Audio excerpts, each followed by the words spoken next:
Salut YouTube, je suis contente de vous retrouver. J'ai hésité avant de faire cette vidéo-là parce que je pense pas d'être plus bonne que les enfants de Pat, de la chaîne de Petit Chef, et aussi de Hugo que j'ai mis d'amour pour sa chronique, qui est le fils de Jean, qui a la chaîne de la boîte à BD. J'ai hésité avant de faire cette chronique-là, mais je l'ai tellement aimé cette BD-là. Il s'agit de Les méga aventures de Maddox. Puis, elle est en librairie et elle est sortie avec le deuxième tome, puis aujourd'hui on parle des deux tomes justement. Cette BD-là retrouve tous les items qu'est-ce que je recherche dans une BD jeunesse.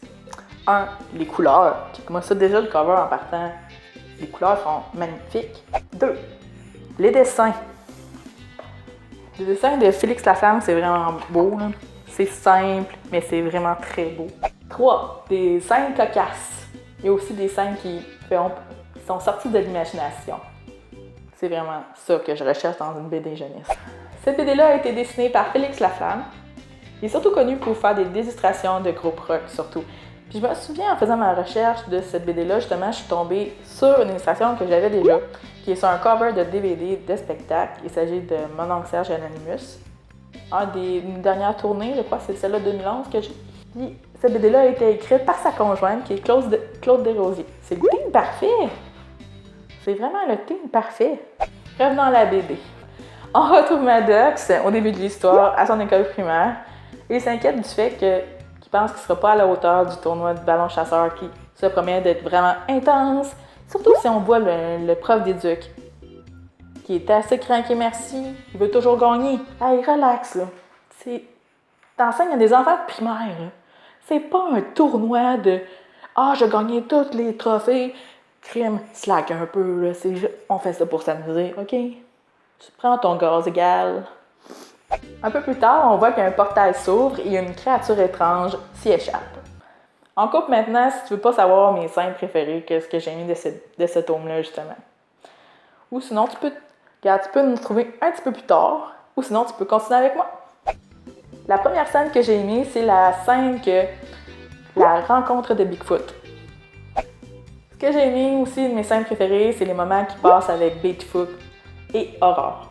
La troisième scène préférée, c'est le fait qu'il va sauver Bigfoot justement en le faisant passer par le prof d'éduc. C'est assez cocasse. J'ai ri assez. J'ai rien de négatif à dire. Il y a peut-être une petite affaire qui m'a comme vrillé les oreilles un petit peu, mais c'est peut-être le fait qu'il voulait faire ça plus neutre. C'est le fait comment il nomme le prof d'éduc. Il me nomme le prof d'éduc. Ben, j'ai quand même compris, là, mais moi, ça a comme vrillé des oreilles, mais c'est minime. Là. Je voudrais savoir comment vous le nommez, vous autres, votre prof d'éduc. Moi, c'était ça quand j'étais jeune. Prof d'éduc pour un prof d'éducation physique. Comment vous le nommez, vous autres, pour... Dites-moi là dans les commentaires. Le deuxième tome, cette fois. On retrouve le père de Maddox qui a de la misère à trouver du temps pour tout faire. Il en voit plus le bout qui est pas mal fatigué. Il se souvient qu'il y a en sa possession une machine qui pourrait peut-être l'aider à venir à bout de son problème. Il s'agit d'une machine qui sert à cloner.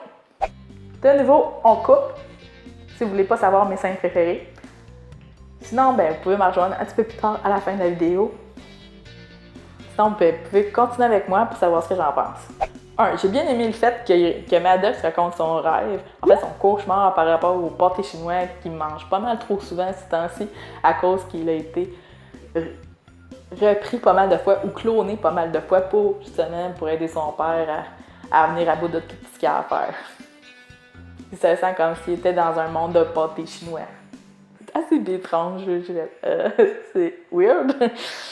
2. C'est le fait que Didier s'est fait prendre en faisant le malin. 3. C'est l'épisode où qu'on essaie de récupérer les clones de Didier. J'ai bien aimé ces BD-là et j'ai bien hâte de savoir la suite des aventures de Maddox et Aurore. Je vais sûrement aller faire signer mes exemplaires s'ils viennent au Salon du Livre de Québec qui va se passer au Centre des Congrès du 11 au 15 avril prochain. J'espère que ça vous a donné le goût de lire cette BD-là. Donnez-moi un petit like si vous appréciez, abonnez-vous à ma chaîne. Sur ce, on se retrouve très bientôt pour une autre vidéo. That's all, folks!